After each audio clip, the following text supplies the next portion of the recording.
புறப்படுறேன். Array பிச்சி, இட்லி பானைக்கு ஈயம் பூச்சிட்டு இருந்தா உனக்கு எதுக்கு போட்டோ ஸ்டுடியோ? அதான் ஈயம் பூசத்தான் இப்ப முடியலையே. எங்க பார்த்தாலும் எவர் சில்வரும் பிளாஸ்டிக்குமா ஆயிடுச்சு. அதனாலதான் அத்தை விட்டேன் இத்த போச்சேன். தப்பா? ஏன்டா ஊழையிடுற? சும்மா கவலைப்பட்டேன். இலை நீ எதுடா சேர்த்தி?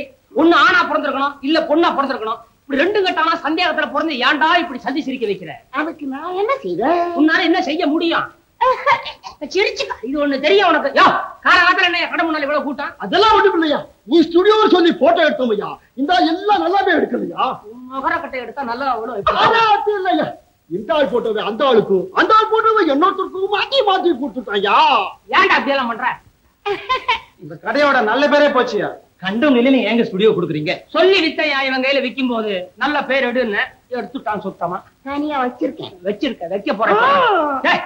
நெகட்டிவ் எல்லாம் நம்பர் போடு, புரியுதா? அப்பதான் ஒழுங்கா கொடுக்க முடியும். ஆளுக்கு ஆள் மாறாது. போங்கய்யா, 3 நாள் கழிச்சு வந்து வாங்கிக்கோ போங்க. எப்ப நின்ன இப்படி தாங்கிட்டே இருக்கேன்னு நினைச்சிருக்கிறியா? நீ கால் சொம்பு வச்சிருந்த பழக்கம். சும்மா இருக்க மாட்டேன். பண்ணத்தான் ஒழுங்கா.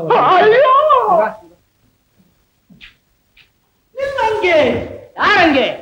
அடா தம்பி, அண்ணனா? பல வருடங்களாக நடிப்பு சான்ஸ் கிடைக்காமல் கடைசியாக தேடி தேடி அலைந்து இந்த ராஜபாற்ற அலங்காரத்தோடு நானே நடந்து வந்து விட்டேன். இந்த அறிவு கட்ட மகாராஜா, இப்போ கடை என் பேர்ல இல்லையா, அவர் பேருக்கு மாத்தியாச்சியா. நானே இந்த கடையை வித்துட்டு கோயம்புத்தூர்ல போய் போட்டோ கடை வைக்க போறேன். ஏன்னா அங்கதான் என் தங்கச்சியை கட்டி கொடுக்க போறேன். என் ராசு பார்த்து நான் நல்லா போட்டோ எடுப்பேன். விட மாட்டேன். எனக்கு வேண்டியது உன் கையாலேயே ஒரு போட்டோ எடு. அவன் கடக்கிறான் கலாய். இருங்கயா, கடைக்குள்ள வரக்கூடாது. உடனே போட்டோ எடு உயிர் எடுக்கிறீங்க. எல்லாம் உன்னால வந்தவனையா. போர்டு இன்னும் என் பேர்லயே இருக்குது. அந்த போர்டை மாத்த மாட்டேன்ற. போர்டை கட்டினா ஒருத்தரும் வரமாட்டாரு. அப்ப 24 மணி நேரம் என்ன இங்கே உட்கார சொல்றியா? தொழில சொல்லி கொடுத்து பா. சொல்லி கொடு. தாயா, நீங்க எல்லாம் வந்து கேக்குறீங்க. ஒரே ஒரு வாட்டி எடுக்கிறேன். எல்லாரும் ஒண்ணா உட்காருங்க. குரூப் போட்டோ எடுக்கிறேன். தனித்தனியாகத்தான் எடுக்க வேண்டும். ஒன்னா எடுத்த அப்புறம் தனித்தனியா பிரிச்சு தரேன். போய் உட்காருங்கய்யா, சீக்கிரையா. வாயா. எங்க சீரே உன் சிரிப்பே இதானா? வேணாம், நீ வாயை மூடிட்டே இரு, நான் எடுத்துறேன். மகாராஜா வித்தோம். அவன் என்னமா சமாளிக்க போறான்னு தெரியல. பாவ கடவுள் தான் அவனை காப்பாத்தணும். நீ ஆளு பார்த்து வித்தியே. ஆள் கிடைக்கலையே, என்ன பண்ண சொல்ற? சரி, நீ இதெல்லாம் கொண்டு போஸ்ட் பண்ணிடு. நானே நேர்ல போய் என் ஃப்ரெண்ட்ஸுங்களுக்கு எல்லாம் கொடுத்துறேன். அப்படியே விஜயாவையும் பார்த்துட்டு வந்துடுறேன்.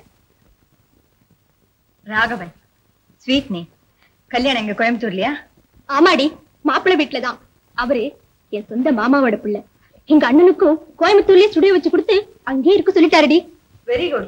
உன்னை விட உங்க அண்ணன் தான் அதிர்ஷ்டசாலி. இந்த கல்யாணத்துல இன்னும் ஒரு விசேஷம். என்ன? உன்னுடைய கண்ணான காதலரும் பொன்னான இன்ஜினியருமான திருவாளர் சங்கர் கோயம்புத்தூர்லயே இருக்கிறதுனால அவரே முன்னே இருந்து இந்த கல்யாணத்தை நடத்தி வைக்க போறாரு. அப்படியா? ஆமா, அதோட நம்ம ஃப்ரெண்ட்ஸுகளும் வராங்க. ஆனா நீ கண்டிப்பா வந்துதான் ஆகணும்னு நான் உன்னை கட்டாயப்படுத்த மாட்டேன். ஏன்னா உயிர் கோவையிலே, உடல் சென்னையிலே. இது இரண்டையும் இணைச்சு வைக்க இடையிலே என் திருமணம்.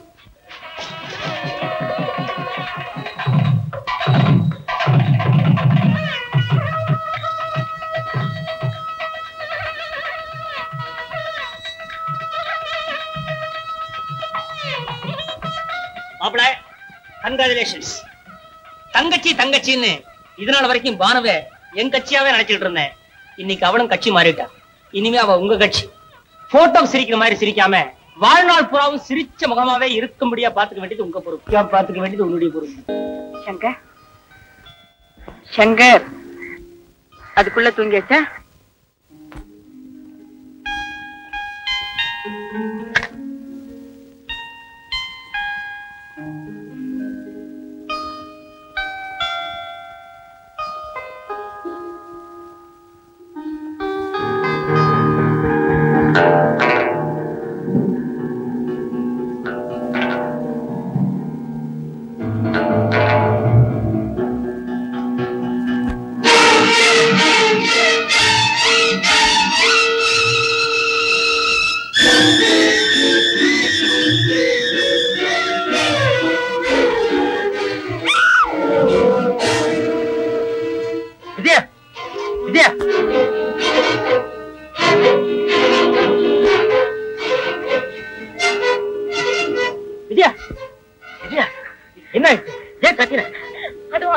யாரோ ஒருத்தர் ஒரு பொண்ணு கழுத்து நெரிச்சு கொண்டுட்டான். வா பாக்கலாம்.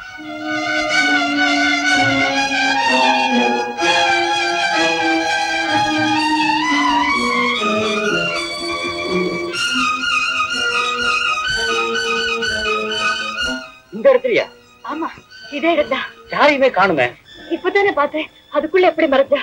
ஒருவேளை நான் பார்த்ததை தெரிஞ்சுக்கிட்டு அந்த பேதத்தை எடுத்து ஓடிட்டானே என்னமோ. ஏன் சிரிக்கிறீங்க? விஜயா, எனக்கு இப்பதான் புரியுது. கிரிமினல் புத்தகங்களா படிச்சு படிச்சு உனக்கு பிரமை ஏற்பட்டிருக்கு. இல்ல சங்கர், என் கண்ணால பார்த்தேன். இன்னும் கொஞ்ச நேரம் போனா என்னையே கொலைகாரன்னு சொன்னாலும் சொல்லுவ. இந்த இடத்த விட்டு கிளம்பு. நீங்க என்ன சொன்னாலும் சரி, என் கண்ணால பார்த்த அந்த பயங்கரமான கொலைக்காட்சி என்ன மறக்கவே முடியாது. என் வாழ்நாள் என்னைக்காவது ஒரு நாள் அந்த கொலைகாரன் என் கண்ணுல படாம இருக்க மாட்டான். அவனை நான் போலீஸ் ஒப்படைக்காம விடவும் மாட்டேன். அப்ப நானும் உனக்கு உதவி செய்யறேன். இப்பவா எங்க வீட்டுக்கு போறேன். வேண்டாம் சங்கர், என் மனசு சரியில்லை. அதோட நாளைக்கு இயரிங் இருக்கு, நான் போயாகணும். நெக்ஸ்ட் டைம் வரும்போது நிச்சயமா உங்க வீட்டுக்கு வரேன். Okay, as you please.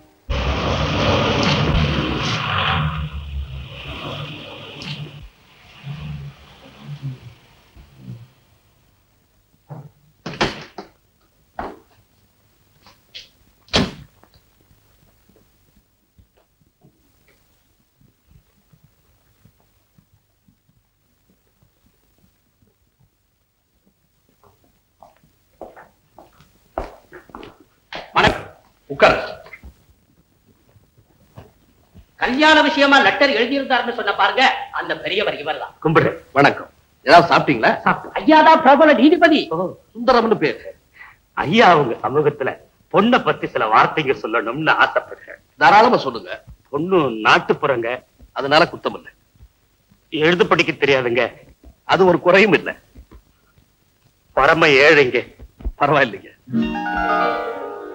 ஐயா, ஒரே ஒரு தங்கச்சி மட்டும்தாங்க. இருந்த சொத்தெல்லாம் வித்து தங்கச்சிய வக்கீலுக்கு. அப்படியா? வாழ்க. இவ்வளவு நாளா நான் கல்யாணம் செய்யாம காத்துக்கிட்டு இருந்ததே இப்படி ஒரு பெண்ணுக்காக. என்ன, இறந்து போன என் தாய் இருந்தா இந்த குடும்பத்தை எப்படி நடத்துவாங்களோ, என் தம்பியை எப்படி பொறுப்பா கவனிச்சுப்பாங்களோ, அப்படி பொறுப்பா நடந்துக்கிற ஒரு பெண் தான் எனக்கு தேவை. அதுக்கு அழகோ அந்தஸ்தோ படிப்போ பணமோ தேவையில்லை.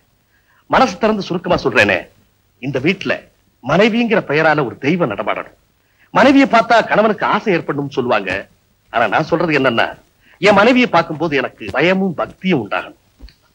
பொண்ணோட போட்டோ பாருங்க. பேர் என்ன? ஜானகி. முகூர்த்தத்துக்கு நாள் பாருங்க. பொண்ணு பாக்குறது மத்த சம்பிரதாயங்கள்லாம் எந்த ஆடம்பரமும் தேவையில்லை. ஐயா, எங்க அப்பா ஒரு பெரிய எஸ்டேட் ஓனர். ஏராளமான சொத்துக்கள் இருந்தது. இருந்தாலும் ஒரு எளிமையான குடும்பத்து பெண்ணை தேர்ந்தெடுத்துதான் கல்யாணம் கிட்டாரு. இருக்கிறவங்க இல்லாதவங்களுக்கு கொடுத்து வாழ வைக்கணும்ன்ற என்னுடைய அப்பாவுடைய அந்த கொள்கையை தான் நான் எடுத்துக்கிட்டு இருக்கேன். அதனால என் கல்யாணம் ரொம்ப எளிமையான முறையில் நடந்தா போதும். கல்யாண செலவு கூட என்ன சேர்ந்ததுதான். வரதா, பஞ்சாங்கத்தை எடுத்துப்பா. மன்னிக்கணுங்க, கல்யாணம் அவங்க பூர்வீக கிராமத்துலதான் நடக்கணும்னு பொண்ணோட விருப்பம்ங்க. அப்படியா? ரொம்ப சௌரியமா போச்சு. இன்னும் எளிமையா நடக்கும். ஐயா இந்தாங்க.